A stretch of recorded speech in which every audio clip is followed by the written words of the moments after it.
Why, hello there everyone, I'm the Kumo Sensei, and welcome back guys.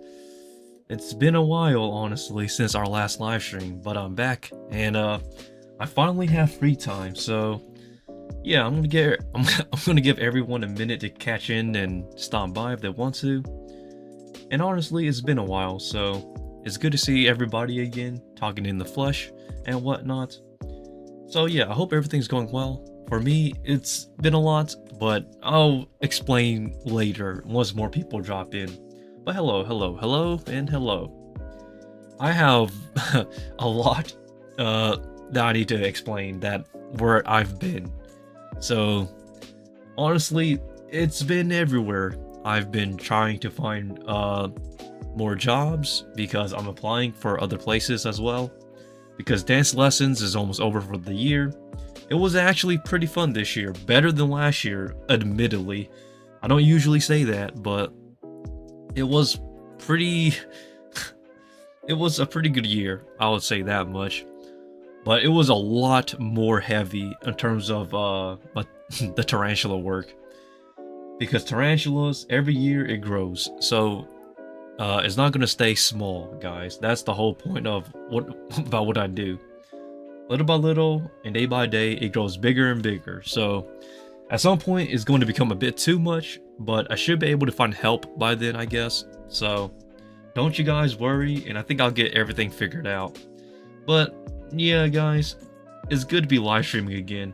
It's been a very long time, so please forgive me, guys, if I'm a bit rusty on the live streams, but I'm still going to be casual, and I'm still going to take the normal approach, I guess. So yeah, it's good to see everybody. Let us give some time for people to drop in. Ooh, man. Hello there, John. I hope everything's going well. You're the first one here. So, I've been watching a lot of animes, guys, but I'm not caught up yet because right now I'm sampling every single anime of the season that's currently out. So 1 to 2 episodes for the majority of them. But I am catching up. Nice hair.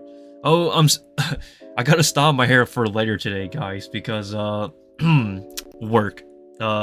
Interestingly, not necessarily stage acting. Even though I did do it a little bit yesterday, I got to go again. So nice hair. Now this is just your typical Asian hairstyle, guys. I forgot what this hairstyle was called. It's common in Japan, but essentially you just put what you call it, your bangs, the middle bangs, just push it back, use a pin to hold it. But I can't find my hair pins that I normally use to style my hair. As a matter of fact, I gotta go buy some later today. But so I'm just using my little toboggan here, my little beanie to hold it up. But yeah, though, it's nothing serious though, guys, for my hairstyle. I'll probably show you guys my hairstyles and stuff at 2,000 subs maybe, and how I look like when I'm actually on point, not necessarily when I'm just casual like this, because this hairstyle here is more casual, guys. So don't look at this and say this is my hairstyle 24/7, because I'm usually in bed hair. I don't like to style my hair too often. I only style my hair if it's for special occasions, stage acting, or if I'm going out. But if I'm going out to hang out with somebody or my friends and whatnot, then I will go in style. But I hate to break it to you guys, but the majority of you are going to have to watch my default plain me. But I look pretty good when I'm on point, though. Too good, as a matter of fact. Because you're not going to do a live stage play looking like a mess. You gotta be good looking, I'll tell you that. Being good looking has a lot of positives. Like,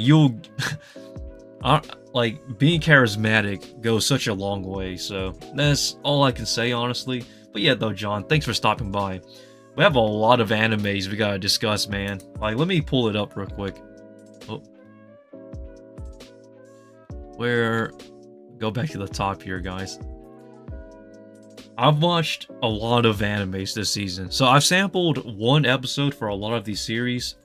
So I'm going to give you my personal thoughts on these guys, but I'm just waiting for more people to come in so I can have an actual discussion. But John, though, I don't know if you're watching any animes this season, but if you are, I would like to know because, like, there's a lot, and I think I've missed some as well. So, to hear everybody's inputs on what they're watching and hearing others of like what they think is interesting for this season, like this season overall, will be a nice thing to hear because I'm kind of a little bit out of the loop because I've been busy with my personal life. So, uh, catching up is like priorities as of now. So all of the main stuff I've seen already. Well, all the big stuff. So whatever is like Bleach, Bleach, Mushoku Tensei, Jujutsu Kaisen Season 2, all of those I've seen pretty much. Well, no, I'm not caught up on Bleach yet. I've only seen the first episode, but I've seen a lot, and I'm very impressed by this season. This season has a lot of stuff. Too much stuff, as a matter of fact. So I can't necessarily watch everything as of now yet, but I'm almost caught up though. Like in terms of sampling all of these animes here. Some of these are better than I expected. Some of them I'm just gonna binge watch, especially the romance series. Like for last season, like Tonikawa, like season 2, I binge watched the whole thing, like I stated I would. But there's just so much animes, John. Oh boy, I don't even know where to begin. Some of these I've passed on, but I've seen some of the clips on Twitter, and it looks better than what it actually is. So, oh man, I don't know where to begin, where to start, but everyone has preferences. So, to hear everybody's preferences and what they think about these series will be a great thing to hear. And I'm going to give you my biased take, and I'm going to state this right now. Of all these animes this season, my favorite one, without a doubt, is Zom 100 here. Zom 100, Zombie ni naru made ni shitai. This is by far my favorite of this season. So, it's strange to say this, but like I've been talking about how horror animes have gone stale, and like how I miss like the just plain horror anime like genre. This anime here is something truly special. It's a horror. It has like it takes the horror aspect of like the zombie apocalypse and just puts it in like a positive twist. This is I don't know how to explain this show. This show is just a masterpiece. Like it is truly something special that I haven't seen in a very long time in anime. And honestly, I don't know why that is. It's just special to me. This is my favorite one without a doubt. I know that people like Jujutsu Kaisen season 2. I actually like it a lot. Gojo and Geto, their chemistry, like their high school chemistry is amazing. Like these two here are literally carrying the show for this season. Even though Jujutsu Kaisen 0 was a pretty good movie, like this prequel season, quote unquote, is a really good one. I'm caught up on the second season as of now. I really do wish that I don't know how to explain it. I do wish it was a bit more. I will get into depth later, I guess. Mushoku Tensei Season 2. So, essentially, for this show, there's like two parts to it. I don't know exactly why that is. One focuses on Sylvie, like more of Sylvie's side of things, and the other one focuses on Rudy's side of things. So I find that in itself to be quite an interesting way to put it, I guess. An interesting dynamic. I don't know if it's on purpose or whatnot, but I guess it's doing what like comics do, like Marvel comics and whatnot, how to do tie-ins. So I'm guessing that Sylvie's story and Rudy's story is going to tie in at some point, because they're essentially, well, Sylvie is essentially going to arrive at the same place where Rudy's is. So very interesting to see where he goes. Zom 100, we'll already talk about that. Horror Me a Piece, I'm just going to binge watch this. Bleach 1,000 Year Blood War, the second core.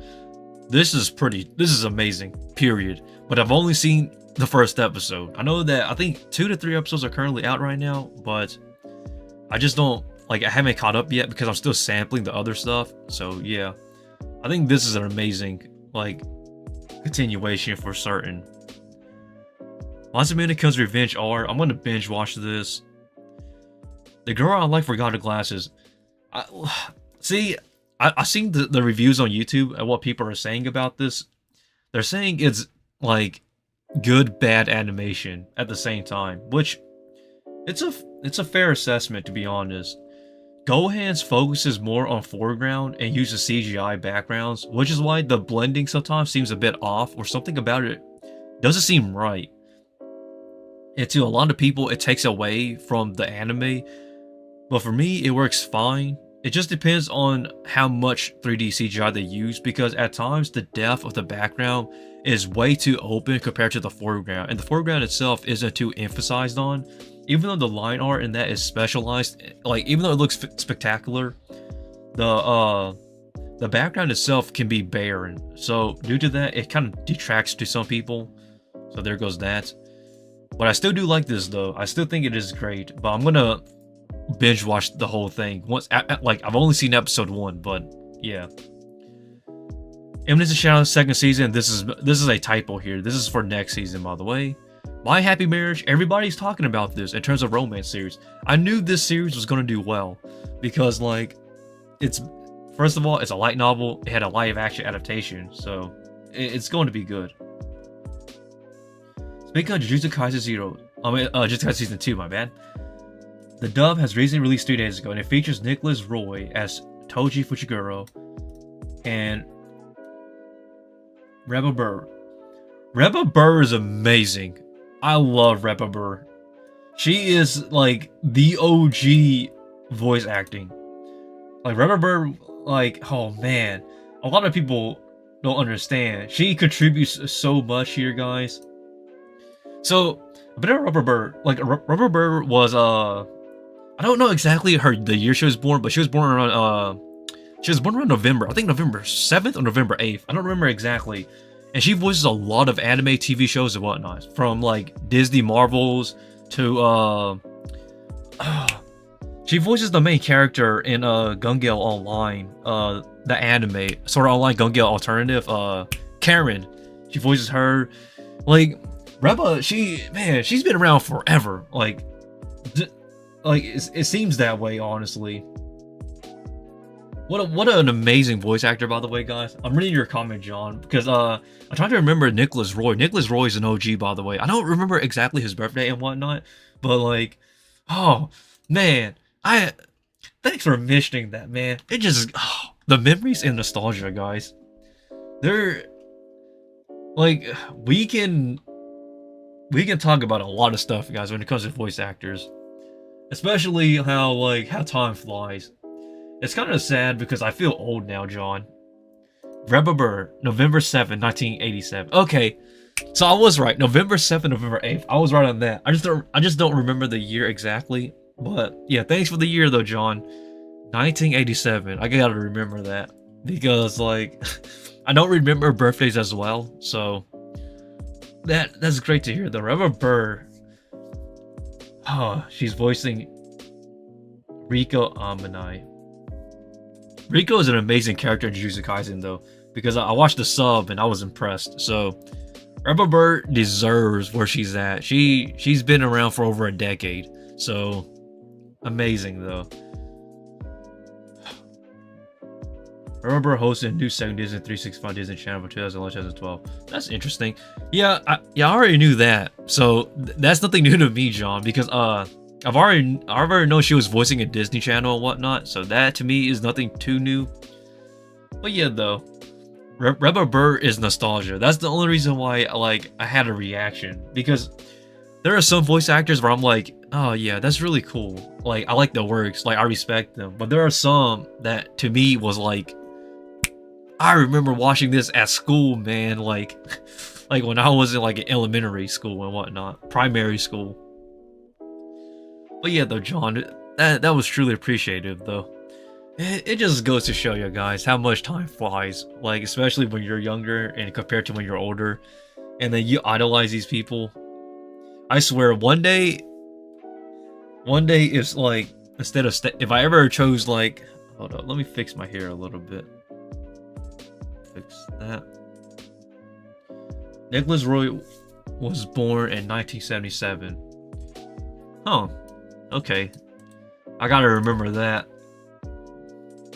I don't exactly know too much about what he voices in. I'm being honest, man. Like, I'm not familiar with... You're gonna hate me for saying this, but I'm not familiar with his works. Especially when it comes to anime. That hurts to say, man. I don't remember much of his anime works. Because, like, there's a lot of Nicholases and... A lot of Nicks and Nicholases when it comes to anime dubs. So... Huh, I don't remember much of his stuff, honestly. I do know he voices in cartoons and stuff, but I don't know exactly, like, his voice roles when it comes to anime works. So I truly apologize on that end, John, but I'll do some research, so that way I don't forget. Because, like, I'm not, like I say, if I'm not, like, their biggest fan, I'm not gonna memorize. Like, I'm not gonna remember, like, their works and whatnot. But it is good to see that Rebel Burr is voicing Riko Amanine, though. That's a very interesting voice cast, too. But I think she would do well, though. I wonder what kind of pitch or what type of, how should I put it? What kind of range she will approach on this. That'll be interesting to hear, though. But I really would like to talk more about these animes, though. Like, but I'm sorry, guys. I got sidetracked way too often. Well, let us get back into this topic of this current anime season, though, guys. I truly apologize for going off track, but hey, I'm getting older. But yeah, though, My Happy Marriage, this one's a great series. I will recommend this if you like the romance genre, that is.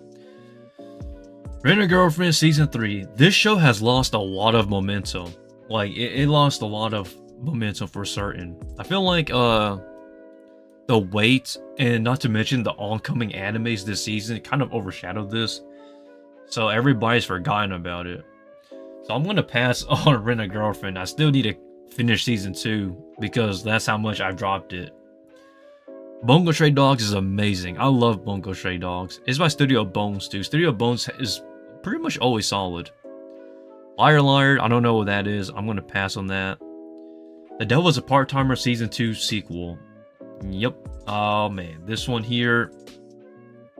They changed anime studios from Studio White Fox to Studio 3 Hertz. Studio 3 Hertz is not a bad anime studio, but it still needs a lot of... It still has a lot to live up to from the first season of The Devil's a Part-Timer. The Reign of the Seven Spellblades. This show here... To me, even though it is by JC Snap, I just don't find interest in watching this this show as of now. And then there's Rurouni Kenshin. I'm gonna pass that for now because OG is too good.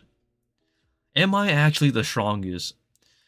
This to me, I feel like it got overshadowed because number one, it's your typical isekai to some. Number two, like there's too many isekais this season and even this year or in general in this time of anime. So I feel bad for this series. Even though I did talk about it here on the channel, I still think the show has potential. It just got overshadowed. Pass on this. Today is One Piece Day. Yes, it is. I've seen all of the One Piece Day celebrations and whatnot. Everybody's going all out, especially on Luffy because Gear 5. Okay, guys. Gear 5. It comes out on August 3rd, I believe, that episode, where he gonna go Gear 5 against Kaido. If you're watching the One Piece, like the Japanese versions of One Piece, it is amazing, by the way, guys, because the like One Piece has gotten so far. I still need to actually read the latest chapter. I believe that Eiichiro Oda came back after his eye surgery. Well, I would really like to see what they do with them, though. Like, where would they go with One Piece and whatnot? Reborn as a vending machine. I pass on this vending machine isekai. I feel like everybody's talking about this, so I'll pass on that. Dark Gathering. I really need to watch this. I haven't even started watching this yet, so I apologize. Classroom of Heroes. Pass. Undead Girl Murderface. This one here is actually something I really want to watch. It's just that I haven't come around to watch it just yet. And the funny thing is that I'm not familiar with this anime studio too. Studio Lapin Track here. Like, I do know that this was based off a light novel. I just don't know exactly August 6th. Okay, so I was close though. Not August 3rd, but August 6th. That's interesting. Okay. Oh yeah, the Gear 5 for One Piece. We're all gotta wait and see. I'm very hyped though. I still want to know. Oh gosh, as much as I love seeing Gear 5 in One Piece, guys, like I have a lot to say about that Kaido fight, but I'm gonna wait until like I'll give my thoughts on that later. My Tiny Senpai. This is my studio project number 9. They're a decent anime studio. They're mostly known for school life and romance stuff, so this fits them. The Duke of Death and his May Season 2 pass. My unique skill makes me OP even at level 1. This is by Maho Film. Maho Film is still a new anime studio. I feel like this anime studio here, or this anime, could have done a bit better if it was what you call it. I feel like if Maho Film, my bad. If Maho Film actually gets better over time, then I feel like they can have a lot more better potential with their anime adaptations and what they choose. Because a lot of how should I put it? A lot of their anime projects that they currently have, most of them are isekais. Like for example, I'm Standing on a Million Lives. Blessed by the God's Grace, which is the guy who reincarnates as a guy or a kid with the slimes and whatnot. Then you have Land of Liddell, and then you have this now. So pretty much all of Maho Film's current animes that they have been making so far for this anime studio have been isekais. And I think the reason why is because they're trying to grow their brand as an anime studio. Because like since isekais are essentially like the new McDonald's essentially, it's like a big way for them to grow as an anime studio. But at the same time though, their the animation quality is a bit still it's still a bit dated, but I think they'll get there. I'm just waiting to see when they'll put out something good, like in terms of like the overall package. Now here's the thing though, the series they choose like are not bad. It's just that the animation itself isn't there yet. Like it isn't on par with like the lowest standard of like what is acceptable in today's time. But they'll get it figured out, I think. There's Atelier Ryza. This is by Leiden Films, by the way, which is honestly surprising because Atelier Ryza was such a popular game, I guess. But I'll pass on this. Helk is by Studio Satellite, and Studio Satellite, they did I believe they did do Macross as well, Macross Delta that is. But I'm not too familiar with Helk, even though somebody recommended this actually last time when I was live streaming. And it does have 2 cores, 24 episodes, so I really don't know if I should check this out or not, but we just kind of had to wait. The Master of Caddis to Press again, I'll pass on that. I'll pass on this. I'll pass on this. I'll pass on this. Even though this here is a light novel. Oh, it's not. Wait. It's a 4-panel manga. That's interesting. Thought it was a light novel, but it's not. The Great Cleric. This is a light novel for certain. I'll pass on this. I don't know what this is. I'll pass. I've seen people talking about level 1 Demon Lord and One Room Hero. This is something that I've seen clips on Twitter about this. It seems interesting. I'm not gonna lie. It's a comedy series, but it's by Studios Blade and Silverlink. Silverlink is actually not bad. So, but you know, I'm kind of on fence about it. I'll pass on this. I still need to watch this. I'll pass. Pass on this. What else do we have going on here? I'll pass on this. Delicious in Dungeon is actually a very interesting series. First of all, why I find this so interesting is that it's a cooking anime, obviously, which isn't anything new because we already had a cooking anime, I think like 2 seasons ago, one season ago, last season I think.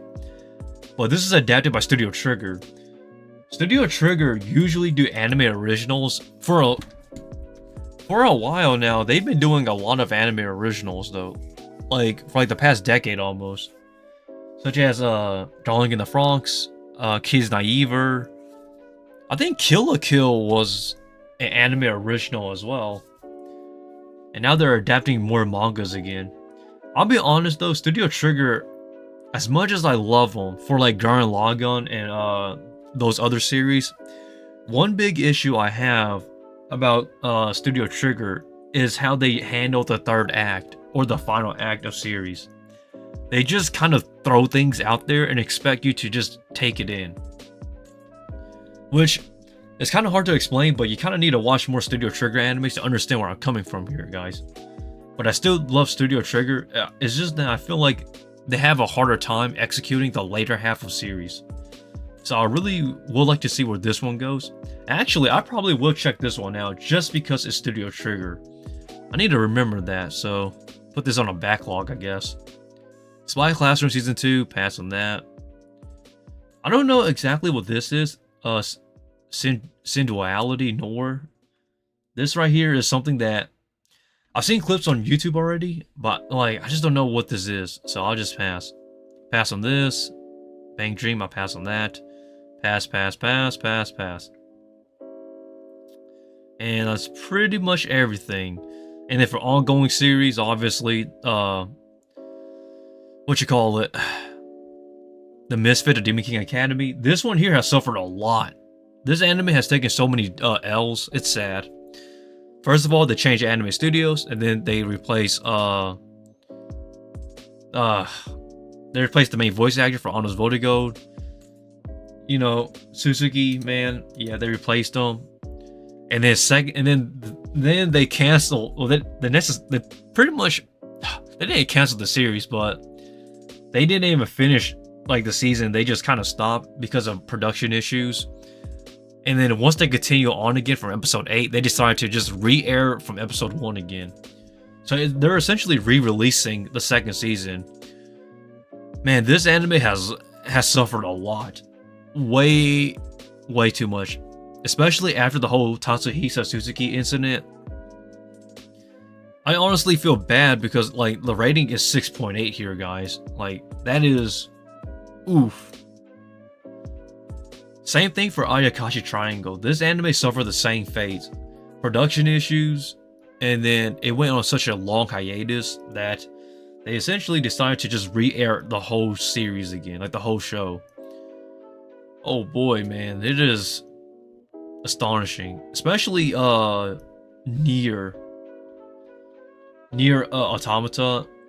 That anime, oh my gosh, has went through production hell. It's honestly pretty sad to see it happen, but you know, that's just the way it works, I guess, guys. But it is just truly a tragedy when it comes to animes and stuff. You don't typically expect the worst of animes at times, but sometimes it just happens. But hey though, I would rather have animes getting delayed and animes being postponed, so that way we get like good quality animes than to get it canceled and just people forget about it, you know? Or like, you know, releasing something that's a half mediocre product. But that's just my personal take, guys. You're free to have your own opinions. But the anime this season has been all over the place. Like a lot of good stuff that I can't watch because I don't have time, or a lot of stuff I'm trying to catch up to. A lot of mangas I'm trying to catch up to as well because I really want to read more mangas again. Where it's just that the time hasn't been as great for me, so I've been putting things on pause to focus on my spider work. But if anybody has any animes that they want to talk about this season, I'll give you my personal thoughts, because like the overall breakdown so far for me is just that we've been doing a light discussion, but not a thorough breakdown on each animes for the season, that is, and last season as well. I'm pretty much wrapping up everything from last season. I've seen pretty much all of the animes, I guess, at this point for last season, like Hell's Paradise and whatnot. I recently got Togogo Re Part 1 Blu-ray on Amazon. I finally finished it and I enjoyed it. Yeah, I saw you posting about that on the Discord. Congrats, man. I really, oh gosh. Tokyo Ghoul's Re's first season was good. The second season was where it kind of falls short. I still stand where I stand on Tokyo Ghoul. If Tokyo Ghoul got a remake, I would not be disappointed. Next year will be the 10th anniversary of Tokyo Ghoul's anime, and I would really like to see they do something about it. If anything, I hope that Studio Pierrot or another anime studio will actually readapt Tokyo Ghoul. I know that it will never happen, but if it did, I would truly be satisfied, because I feel like it is deserved. Because next year, on the fall anime of 2024, will be Tokyo Ghoul's 10th anniversary for its anime, that is, since it aired. So that's just my personal take. But if they did get a remake, I will be happy. Studio Pierrot, guys, the same anime studio as Bleach, they're known for ruining a lot of animes. And a lot of people don't know that because they're not familiar with anime studios, but allow me to tell you guys, Studio Pierrot have been known for going off the rails in terms of anime adaptations. And the reason why is because they want to put their twist on animes at times. So what they did, for example, was filler arcs for Bleach. That's one example. Another one is changing Tokyo Ghoul entirely. So Tokyo Ghoul's... This is strange to say. Tokyo Ghoul's anime is necessarily not canon in some events. The reason why is because events either get switched, like they move events from happening, or they change it entirely. For example, Tokyo Ghoul Roots A was actually mostly anime original. It really didn't adapt from the manga at all. It just took some of the manga's aspects and then put an anime twist to it. So some like the hardcore Tokyo Ghoul fans, like the ones that read the manga, don't even consider Tokyo Ghoul's anime canon because of that. Which is funny because people are still debating about that, which, like, it's been that long and people are still debating. Where do I stand? Honestly, I'm gonna get hated for this. I still don't think that the anime is canon to an extent, because a lot of it, to me, it's just not justified for like changing the stuff around. I can go into depth about Tokyo Ghoul, man, because I was out. Like, I remember when the anime came out, everybody was reading the manga by Sui Ishida. Sui Ishida, like, man, Tokyo Ghoul was a banger. The manga came out in 2012, I believe. Anime adaptation came out 2014, fall. It was pretty interesting. And then you had Route A came out 2015, which didn't do as well because it got changed from the manga source material. And then everything from there was like, oh man, it was just a downhill. I need to read the Tokyo Ghoul manga. You should. All of the mangas for Tokyo Ghoul is already translated in English, so I really highly recommend to go check it out if you can, John Knight. The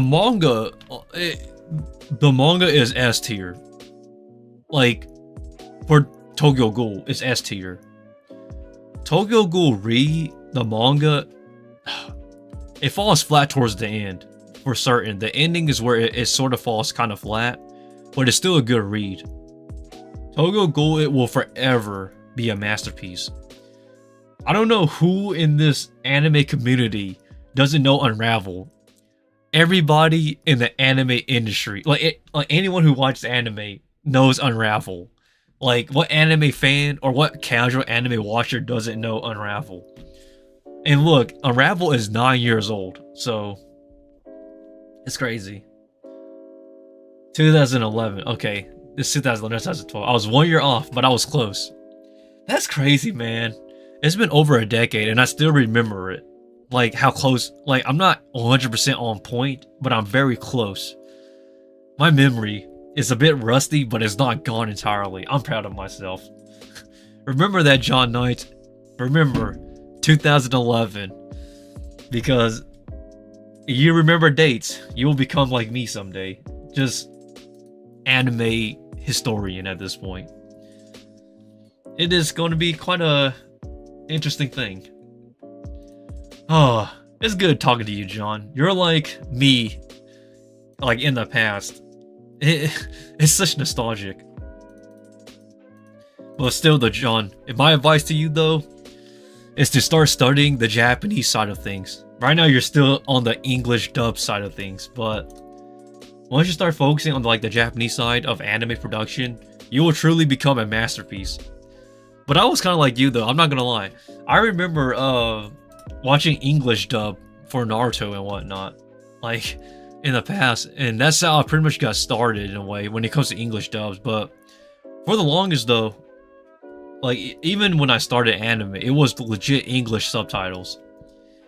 Because you gotta remember, at the time, English dub anime was very rare. It was like once in a blue moon. You either had to wait many years for an English dub, or some fans would dub it themselves, which was pretty bad. So there wasn't much official dubs when it comes to English stuff, but I can relate to you, John. You'll eventually get to where I am someday, hopefully.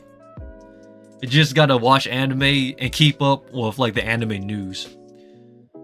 But keeping up with anime news has changed, honestly, because like anime news, like for example, look at this. This list is gigantic. Anime news was like a quarter of this. Like it was that small. So for me, like it wasn't much to remember compared to now. Now you had to remember everything because of how big anime has become. But it's been a pleasure, honestly, to be part of like this anime community and to teach people everything I've been through in anime. I am I am a living anime historian. Gosh, man, I really miss those days though. It's sad because all those people I used to hang out with, they're all married now. They're all married, or they have their own personal lives, they have kids to worry about. They don't have time to watch anime anymore. So, it gets pretty lonely at times, but at least we can leave something behind for the new generation, I guess.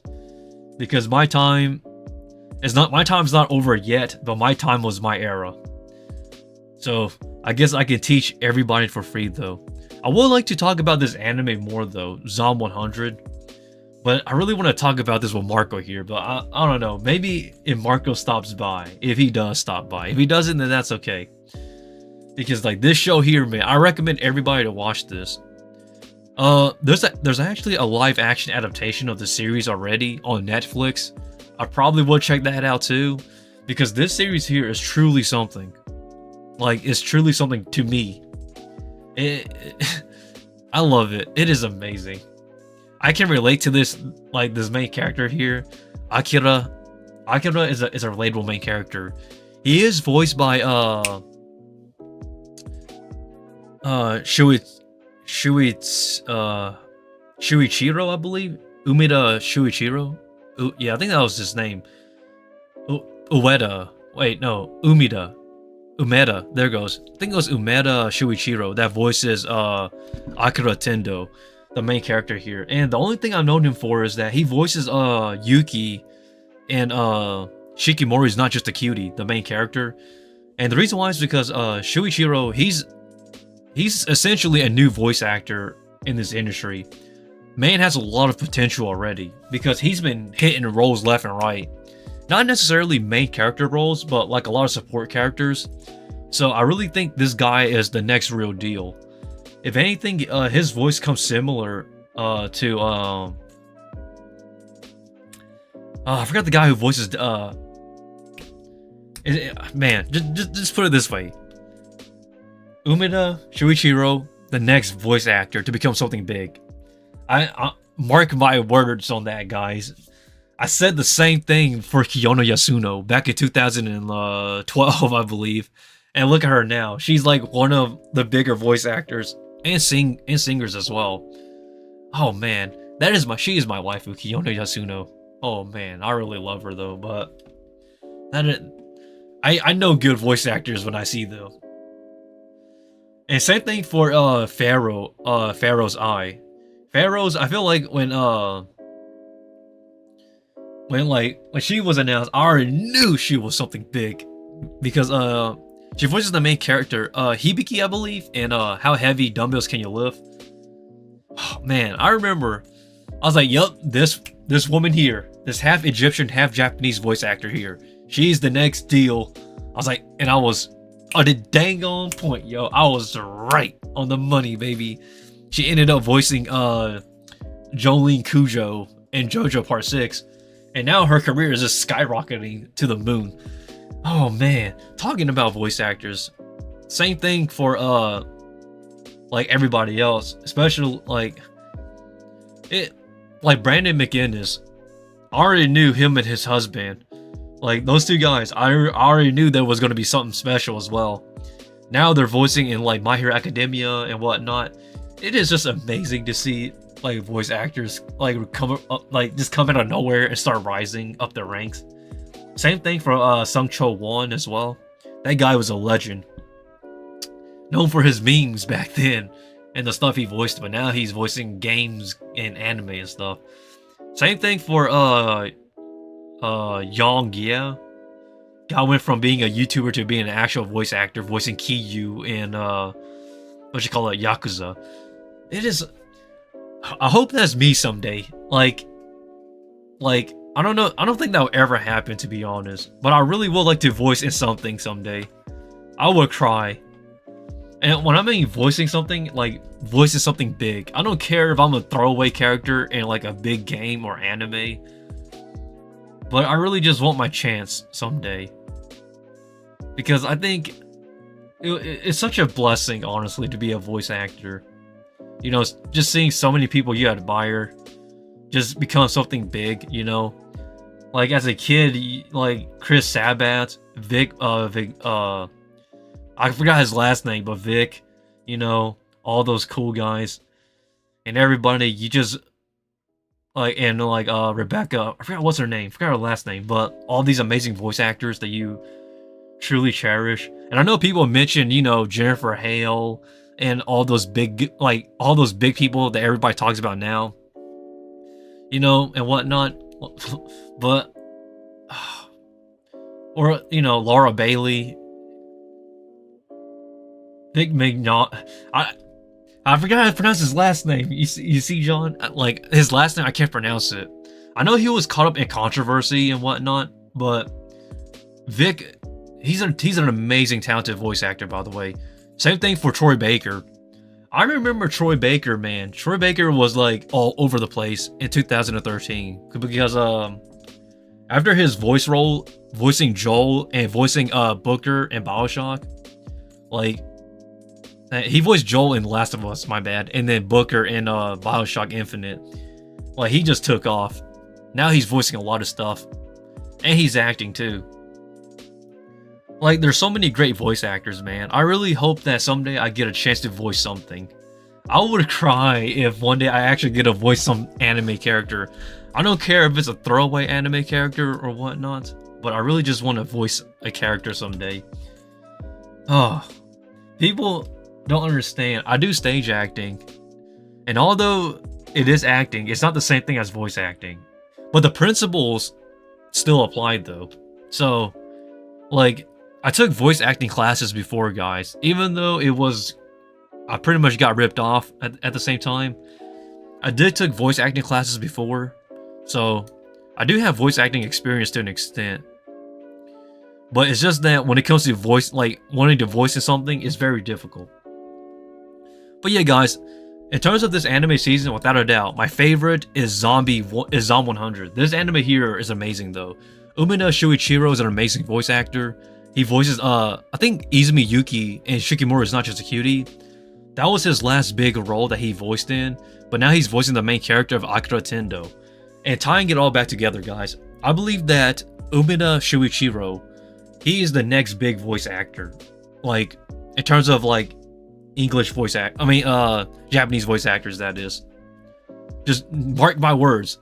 I said the same thing for Kiyono Yasuno back in 2012. I said the same thing for Pharaoh's Eyes back in 2015 to 2018. And watch, mark my words. Same thing for Umida Shuichiro. That guy is going to be the next one. I need to read Zom 100 chapter 56. Hello there, Narda. I haven't read the manga yet, but soon I will catch up on it. I want to see how the anime turns out first, though. I did notice there was a live action adaptation, guys, of this series, so I will check it out. It's on Netflix, by the way, which is honestly pretty interesting. Netflix adaptations, but I heard it was pretty good too, so I need to check out the live action. But this is easily my favorite show of the entire season. Even though Jujutsu Kaisen was good, Mushoku Tensei is amazing. Even though they're doing 2 split parts, one focusing on Sylvie and another one focusing on Rudius here, I find that interesting. But we kind of had to wait and see. But yeah, though, of all of these, my favorite one is Zom 100. In terms of the highest rating series so far on my anime list is Bleach. You know, the second core. The manga has a strong start in my opinion. I think I haven't read the manga yet, but episode 1 of this series is S tier. Like, this series, like, episode 1 is an S tier episode. Because the thing is that you understand Akira, our main character here. So he essentially hates his life because, like, he's stuck in this perpetual work loop, which I can relate to. So I think that's why I like this show so much. It's because I can actually relate to Akira Tendo. He's just constantly stuck in this infinite loop cycle of work that he hates. And then once the zombie apocalypse, you know, goes down the drain and everything happens, he now has freedom. And he's just wanting to enjoy the life he's never had. Like the 3 years he lost over work. So I actually think that episode 1 is a very strong episode. It's S tier. And I don't typically put episodes 1 as S tier, but this one is it. And you gotta remember, I've been watching anime for an extremely long time, and if I say that, it means something. And this one means a lot. Gosh, I really don't know exactly how the ending is gonna be like whenever this show wraps up or the series wraps up, but it is truly something special to me. Like, because right now I'm literally Akira, just stuck in this infinite time loop of just working your butt off and just hating your life. But that is essentially every single Asian person right now. Like, that's in Japan, Korea, or like me, you know. It's honestly all over the place. This season was fairly stacked with bangers, to be honest. There's a lot of great bangers. Like, all of these shows here are bangers. What? Like, there's too much good stuff to watch. So right now I'm prioritizing watching whatever is popular. So Jujutsu Kaisen, Mushoku Tensei, Zom 100, Bleach, where is it? Where? Well, I think that's it in terms of main priorities, but there's a lot this season, I'll tell you what. It's honestly surprising because, like, man, I feel like each anime season, it becomes more and more competitive to stand out. This year marks the 35th anniversary of the Akira movie. Yeah, I saw YouTube essay videos on it. People were, like, doing reviews on Akira and whatnot. I know people pronounce it as Akira, but it's Akira. Like, oh gosh. Oh man. Why do people keep pronouncing it wrong? I'm like, Nani? Like, what are you saying, man? It's not Akira, it's Akira. Like, John, I don't think people will understand. It's pronounced as Akira. The Japanese pronunciation, man. People, like, people just forget. Was it Rarenai no Deshoka? Like, oh, god dang it, man. It drives me nuts. But yeah, the Akira still holds up as a movie. Surprisingly, even 35 years later, I still, even though, man, I remember watching Akira way back when. It was like a horror anime to me. But now looking back on it, it's definitely a psychological movie, quote unquote. I will say this though. The anime the anime is not a perfect adaptation of the manga for Akira. That is one thing I will say though. Not that it's bad necessarily. It's just that it's not uh it's just not perfect in terms of adaptation. Not to mention, I don't think it adapts all of the source material of the manga. So, you know, a lot of people still haven't even read the manga for Akira, even though it's been, you know, did a very long time ago. Over 3 decades now. But, yeah though, I remember though. Akira OG without a doubt. Because, like, the thing about Akira is that Akira came out during that period of when movies were starting to take off for anime format. Such as Ghost in the Shell, Ghibli films, obviously. What else did it have? Deep Blue, was it? And, like, all those other series. It's kind of, It's kind of strange looking back on it now, about those that time period.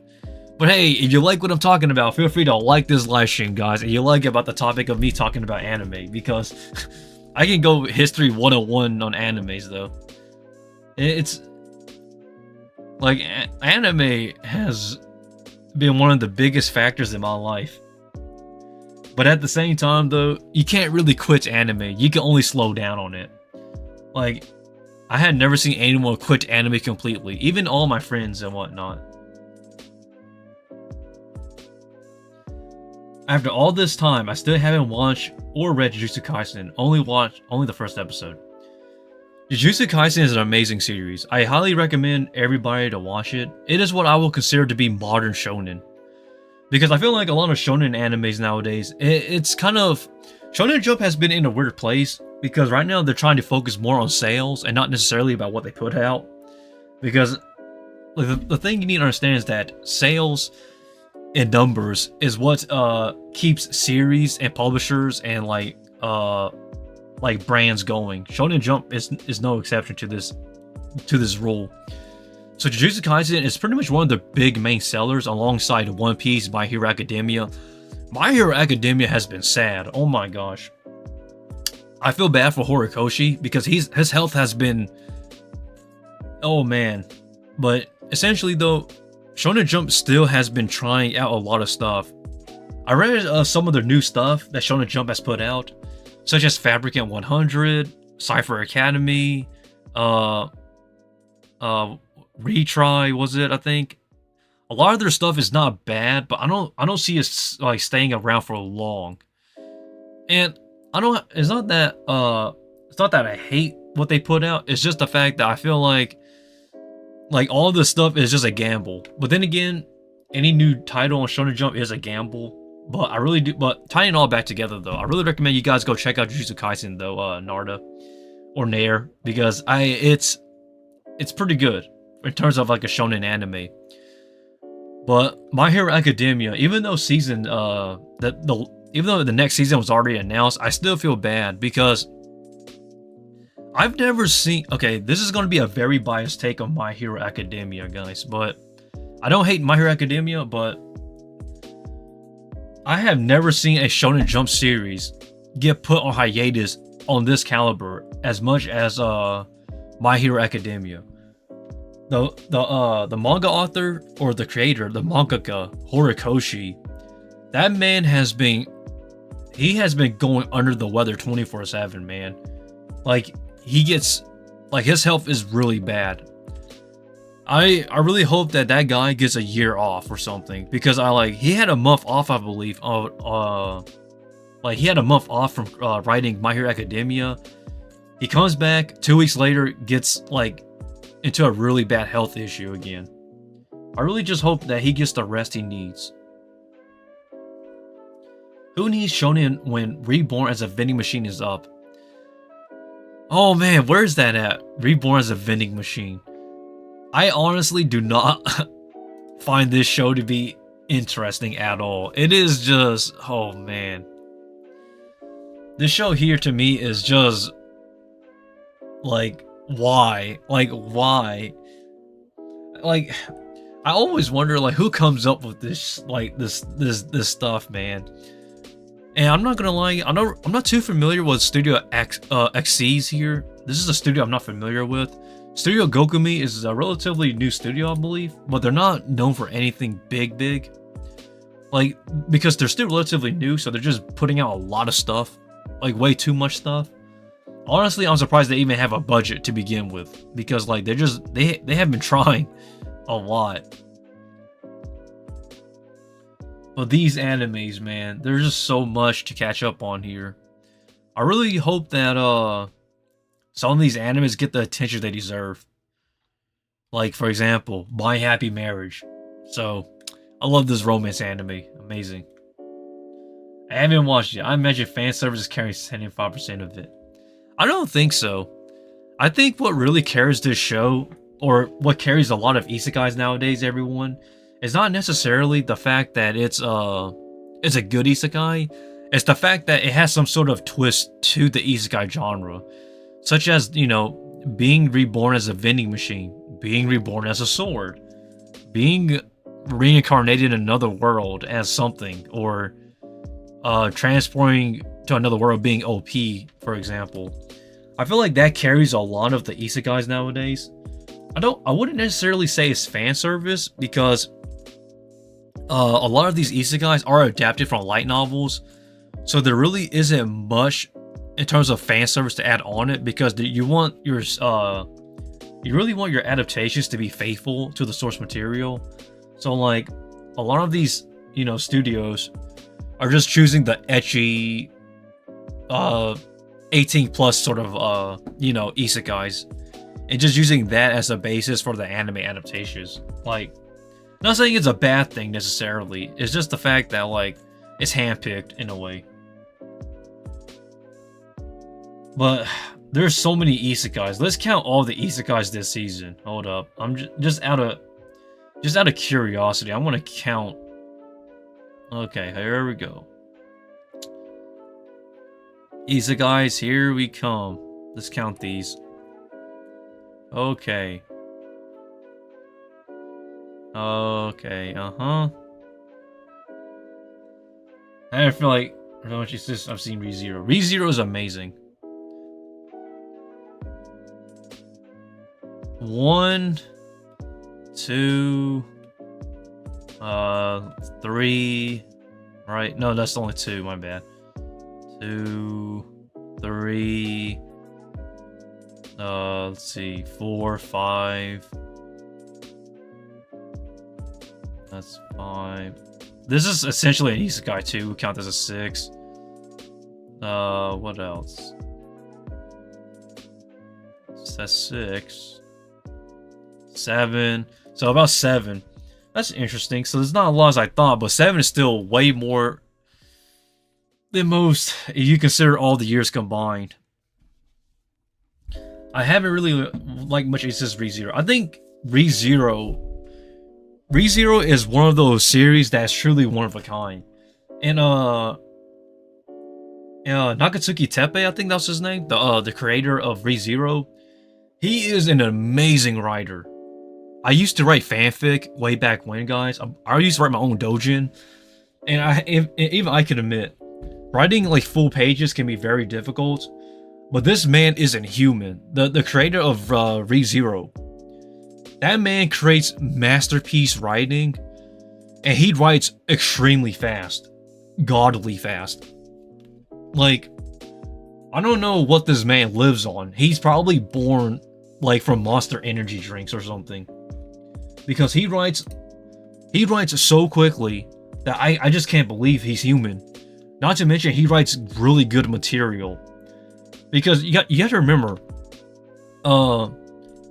Nakatsuki Teppei, the creator of ReZero, started off writing web novels. I believe some of it is still on Shotsuka Ninaru, that website, by the way. When he started, like he would just go boop, boop, boop. He would just popping, like exploding, like it's like he was caught in a trance, yo. He was just putting out stuff, and even now, like the light novels of ReZero. Like, I don't know if he has deadlines or not, because like he writes so far ahead of the curve. Like it's honestly, I don't even know if that guy's even human. Like, it just bedazzles me on how this guy writes. I've seen a lot of web novel writers from Overlord, you know, Overlord Konosuba, all these web novels and whatnot, and they will take time to like build a material, because you can type down a bunch, like you can just type whatever you want, but like in terms of like making solid material at such a rapid, you know, pace like this, it's honestly astonishing. Because from 2012 to 2018 or early 19, I used to type and do my own doujin, you know, fanfics and whatnot for animes, and even some of my own animes, some of my own original titles, okay guys, quote unquote. And coming up with material is so difficult, but this man just go like this. I just don't know how he does it. He's not human. He's something else, yo. Like, God almighty.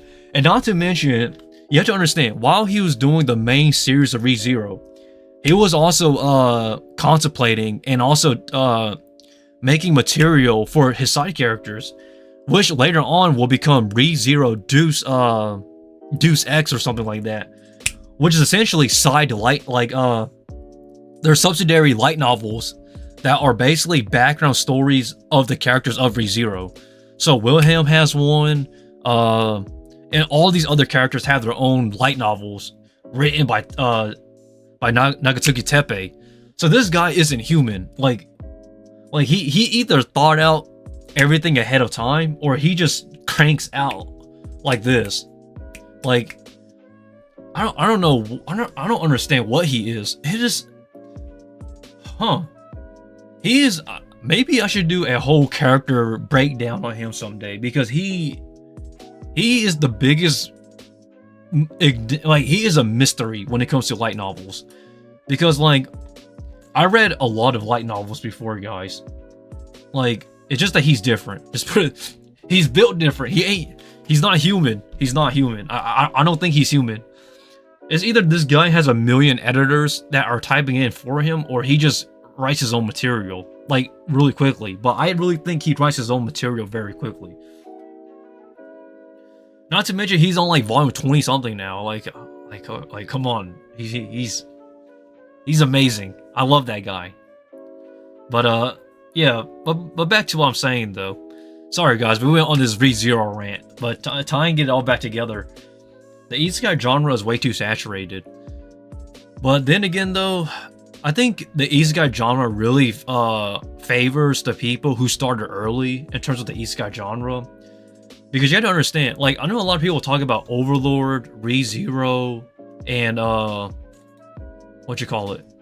Like, you know, Konosuba and those series.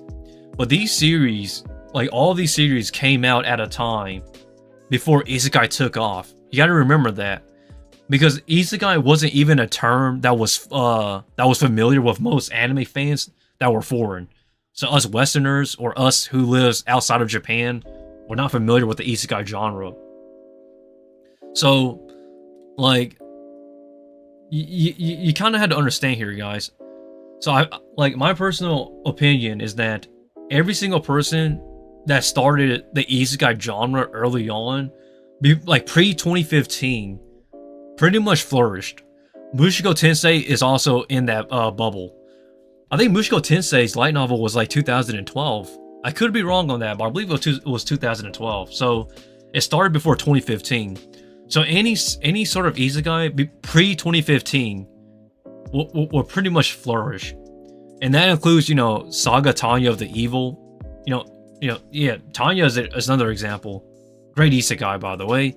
Still waiting for the next season, even though it's already been announced. Like, when are we gonna get it? You know. But man, isekai has come such a long way nowadays. It's honestly, like, it is a blessing. I really hope that like, isekais become more original, because there's not much original isekais nowadays, guys. If there is, somebody tell me, because like, I think I've seen a lot of the genres already. Another World with my mom, Another World with my sister, reincarnated as a slime, reincarnated as something else, you know? At this point, I think Isekai has done it all. Except for one. I think the only genre that hasn't been explored as much is the reverse Isekai genre. The only two animes that has done this very well or decently is The Devil is a Part-Timer and Recreators. But I don't think anybody wants to try it again though. Mushoku Tensei was released in November 2012 to April 3rd, 2015. That's actually wrong. Okay, sorry, John. I'm gonna correct you for a second. Mushoku Tensei was not. The light novel of Mushoku Tensei is not done yet. It's still ongoing. Well, actually, it already completed. It completed with volume 23, I believe, of last year. It came out last year, the last volume of Mushoku Tensei. 25th.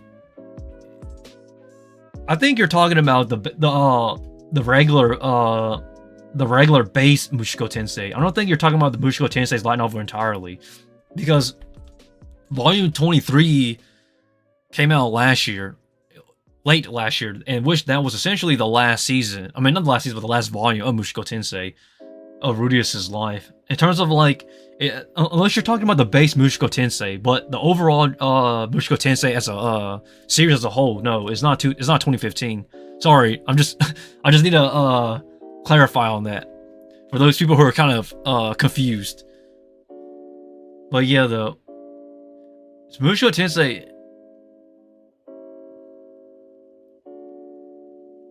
Mushoku Tensei light novel was released in January 2014. November 25th, 2022. Okay, that's interesting. Oh wow, you're contradicting. Okay, you're talking about both the light novels. John, you're making me laugh, man. You have a lot to learn, my friend. You looped yourself. Oh man. Oh, you'll get there. You'll understand someday, guys. But yeah, though, guys, the overall isekai genre, though, it really is very difficult to stand out nowadays. I'll be honest, when it comes to a lot of isekais, I haven't really been watching them just because I feel like I've seen them before or they just feel too generic to me. But I challenge people to find me something that is interesting to watch, though, because like there's still room for some isekais. I just feel like they haven't been making anything good. But hey, that's just my personal take, though. Don't take it personal, guys, if I say your isekai that you like is bad. There is no bad isekai, quote unquote, because it's subjective.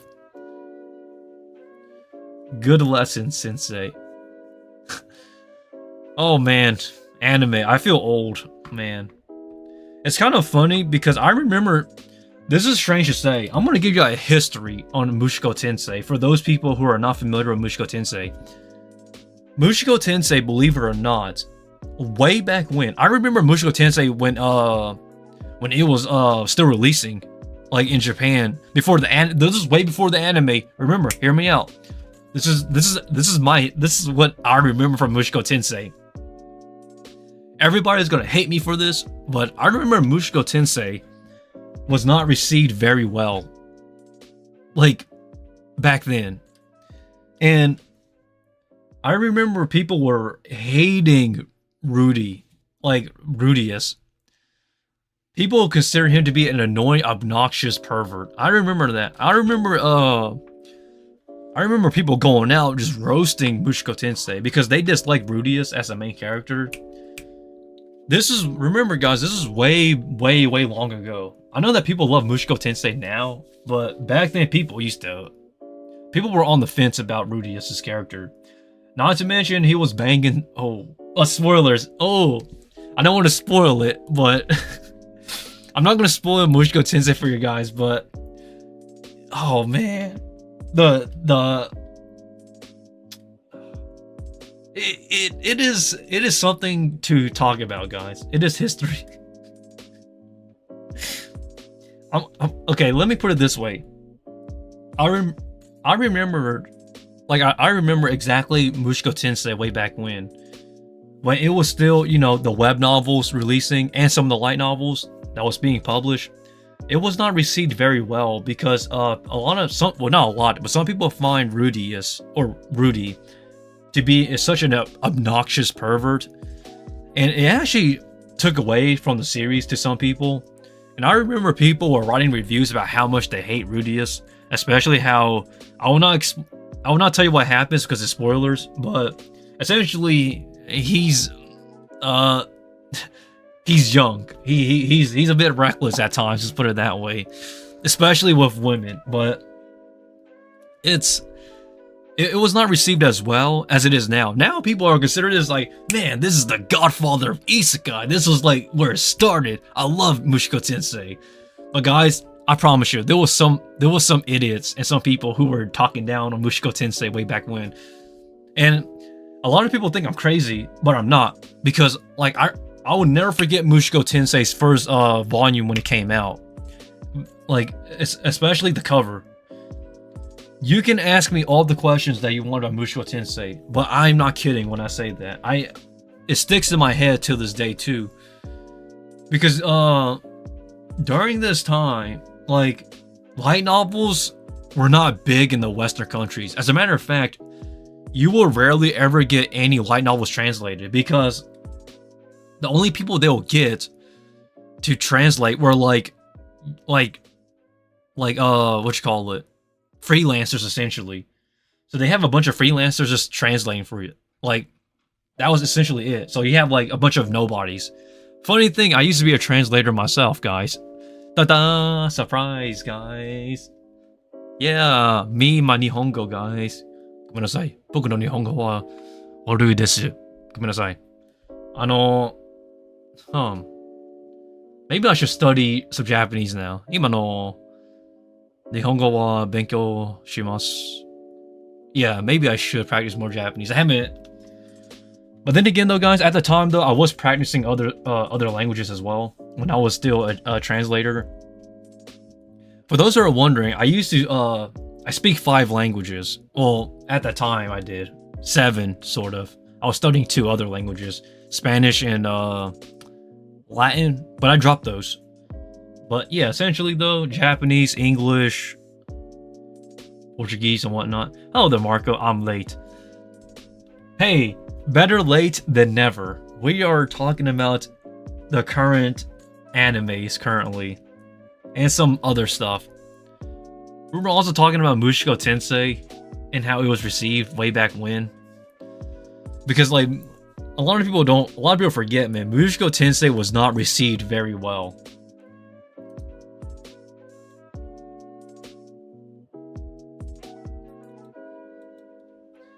But yeah, though, guys, that is my history 101, though. Sorry, let me check this out for a second. But it's kind of funny because, like, tying it all back together, though, like, Mushoku Tensei was not received very well. Not to mention, it wasn't translated either. I mean, there was translations, but it was very bad. So essentially, what you had to do was to ask your Japanese friend to translate for you, or learn Japanese as a whole. And then that's how you read Mushoku Tensei, because like, you gotta remember, 7 Seas Entertainment, J-Novel, Bookwalker, all those licensing companies for English light novels wasn't as big or wasn't as present at the time. So, like, because at the time, manga was still bigger. So you would have manga getting translated, but not light novels. So everybody had to do freelancing. And that's how you read Mushoku Tensei. And trust me, even the Japanese fans didn't really like Rudius as a character. And it's funny looking at it now, because now everybody loves Mushoku Tensei. But at the time it was released, like, Rudius was essentially the pervert everybody hated. I remember people comparing him to Master Roshi. Master Roshi in Dragon Ball. It was just like, oh, man, he's that big of a pervert? Well, I don't want to read it then. And now everybody loves Mushoku Tensei. I bet you those people are probably taking back their words now. They're probably saying, yeah, man, Mushoku Tensei is great. But back then, there were the doubters and haters for Mushoku Tensei. Did I read Mushoku Tensei when it came out? Way back when, before the anime? Yeah, I did.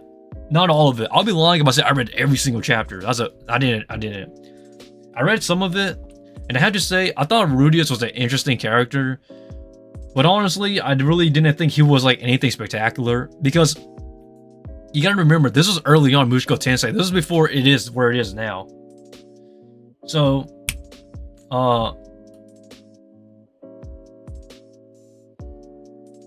did you read I Became the Melee's Daughter? No, I haven't read any chapters. I've read one chapter last week on Sunday, one day after my sister's marriage. So that was all I read, Marco. I apologize. But I'll read more if I can though, because this week I've been trying to this week, Marco, I've been using it to catch up on the current animes this season. So that's currently what I'm doing. So I've been watching Bleach, Mushoku Tensei, Jujutsu Kaisen, and finishing up some animes last season as well, such as Tonikawa. I binge watched the whole thing and whatnot. And then I was watching Zom 100 yesterday, which is why I made that post yesterday in the community tabs. Yeah, but I haven't been reading too much stuff because I've been focusing trying to read more. Watch more rather than read. But I will eventually start reading it again, though, Marco. How was on the wedding? The wedding, I gotta give you my honest opinions. I'm not a big fan of outdoor weddings. When a wedding is outdoors, it's usually either super hot or super cold. And if it's not, then it's either raining or it's too sunny and it's just way too hot. The weather was not for me, but the wedding overall went well though. Oh, yep. My sister got married, guys. So congrats to my sister. So, yeah, everybody's getting married, everybody's getting older. It's crazy, man. This family tree is getting... This family tree is becoming harder and harder to memorize because I feel like as all my siblings get married and as, like, more in-laws come in, the cultures, the heritage, and every single thing about, like, our family tree becomes more muddled. So... everybody's mixed at this point. There's no pure blood. Oh, people, they want pure blood Japanese. Not happening anymore, guys. Now everybody's mixed. Like my nephews, my nieces, you know, all of them are marrying off into other cultures and stuff. It was, man. And you don't even have a girlfriend. I plan on going back dating soon though, guys. The question is, I need to find somebody who's willing to commit. It's been a while since I last dated, though. But, yeah, I told my parents and I told everybody that I'll go back dating soon. But if I do, though, guys, I can't really tell you guys because I want that to be more of my personal life.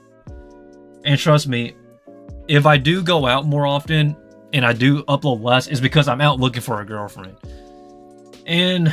what you see here is not what you're going to be seeing in my personal life, okay, guys? Because that's for me to date.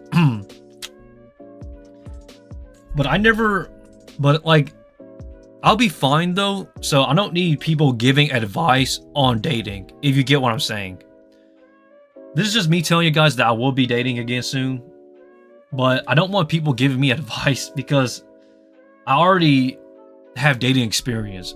So, like, I don't need experience from experience because I already have experience. So it's just strange to me. Especially how somebody messages me. I don't have the... okay, this has actually happened. This is not me hating on this person who respects me. That's the Kumo Sensei.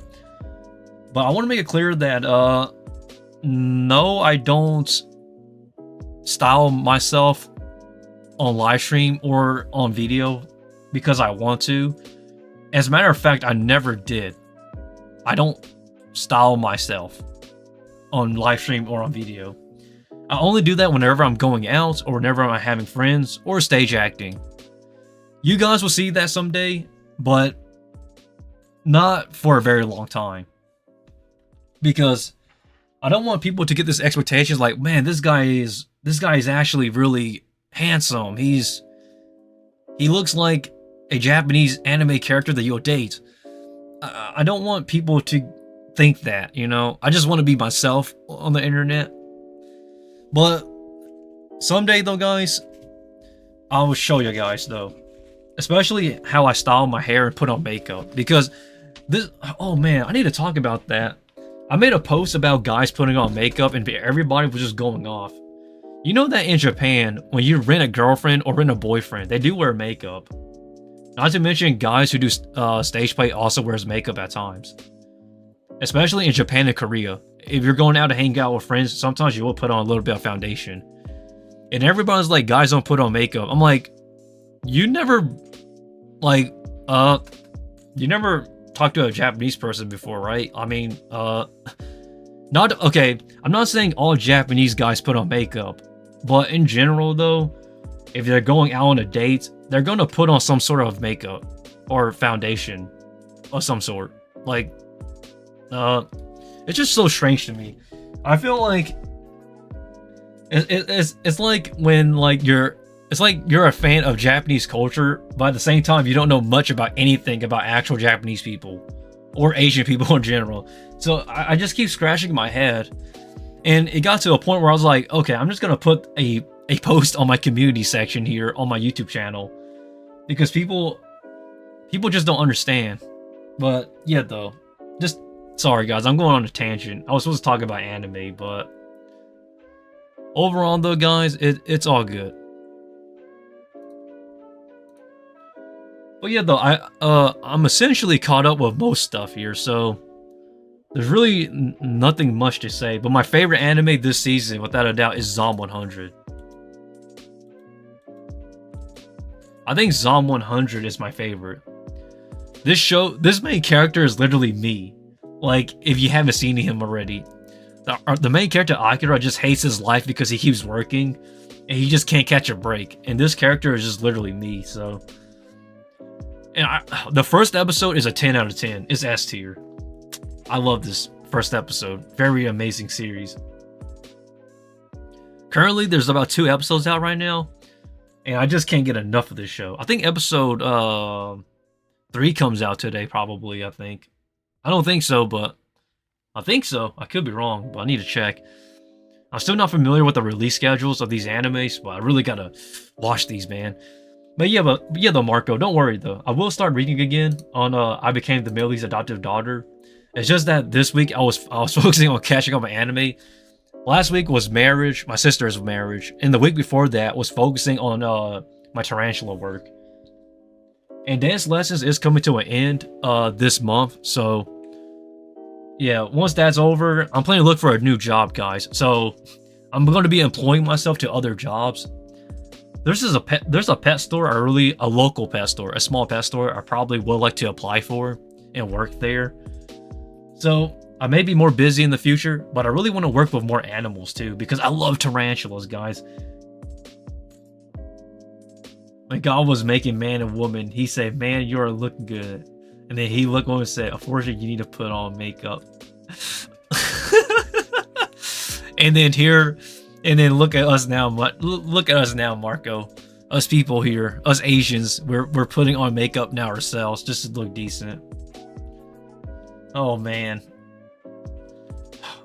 it's going to be an interesting experience, guys. Once I start dating again, though. Well, if I do start dating, though, I'm going to keep it personal. So don't think that because I don't mention dating doesn't mean I don't have somebody, quote unquote. If you get what I'm saying. I just want to keep some of my personal life to myself. So I'll be fine for the most part. So I will give you dating advice, but you can't give me dating advice. I'm just kidding, guys. But when it comes to dating, though, I think we should just keep it to ourselves instead of making it way too open for everybody to know about, because that would be way too cringe. I need to mix this bloodline even more, I guess. Get married, have kids, and then get this bloodline even more mixed up. And then everybody's like, yeah, you're not Japanese. What are you? Korean? Chinese? Japanese? I don't know what you are. Well, I hate to break it to you, but you're never gonna figure out, guys. That's just the way it is. Nowadays, you don't even know. Is it he or she or both? you're free to identify as what you want to identify as. I don't have a problem with that, honestly. Because, like, everybody has preferences when it comes to what they want to look for in a partner. Like, oh, my camera light is dead. Hold up. Let me fix that real quick. I need to change out the batteries here. Hold up.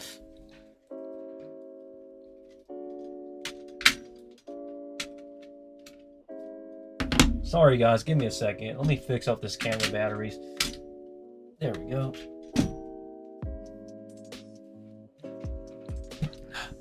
Alrighty. We're back. But essentially, though, you're free to like whoever you like, and you're free to identify as whatever you want to identify as. It's really up to you. Because, like, I have a really large family, and they're all over the place. Like, literally all over the place. Like, you will not believe how far and wide this family tree has, like, branched out. So, everybody's always be like, what is your ethnicity? What are you into? What's your sexuality and whatnot? But honestly, I'm just a regular person. Like, why do people keep looking at my blood? I don't, like, you identify me as, like, as a half bastard breed. How could you? Excuse me, first of all, I'm good looking when I want to be, okay, guys? Second of all, I don't know why people are just all over the place nowadays. Only romance I need right now is Horimiya Season 2. It is not Horimiya Season 2. It's basically Horimiya filling in the fillers that they cut out. I need to explain that, Nair. So, Nair, allow me to explain about Horimiya, Horimiya pieces. So, the thing about Horimiya this season is that it actually covers the stuff they cut out from the first season. So, for those who don't know, Horimiya's first season actually cut out a bunch of stuff from the manga. So, this current anime of Horimiya actually is not a second season. It's more so to cover the stories and story arcs they skipped. Because they cut out so much stuff, man. So, essentially, if you want to watch Horimiya and you've never seen Horimiya before, you had to switch between Horimiya and Horimiya Missing Pieces. Because essentially, what it does is that, like, they're just, like, the latest release of Horimiya just covers the stuff they skipped.